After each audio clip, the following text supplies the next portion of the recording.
সকাল চলে এসে স্নান করে আবার ঠাকুর ঘরে আজকে সকাল সকাল না প্রায় 10টা বেজে গেছে এখন এসেছি, এসে সবকিছু পরিষ্কার করলাম, ঠাকুরের ফুল টুলগুলো তুললাম, বাসি ফুলটা। আর রাধা রানীকে দেখো এই লেহেঙ্গাটাতে কত সুন্দর লাগছে, মানে ঘাগরা ধরনের, এটা পরিয়েছিলাম পয়লা বৈশাখের দিন। তো কেমন লাগছে। আর আজকে মা মঙ্গলচণ্ডী পুজো করবে, তার জন্য মা মঙ্গলচণ্ডীর পুজো আছে, তার জন্য আজকে সকাল সকাল চলে গিয়েছিলাম বেলপাতা আনতে। তারপরে ফুলও পেয়েছে অনেকগুলো। আর এখানে দেখো আজকে অনেকগুলো ফুল পেয়েছি, এগুলো হচ্ছে কেনা ফুল ছিল, রেখে দিয়েছিলাম। আর এই দেখো মাধবীলতা ফুল পেয়েছি, আর গাছে জবা ফুল ফুটেছিল আজকে। তারপরে এগুলো পেয়েছি, অনেক ফুল পেয়েছি আজকে।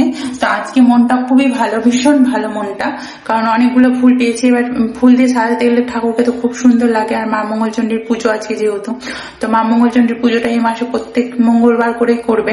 তো তোমরা কে কে মঙ্গলচণ্ডী পুজো করো অবশ্যই বলবে।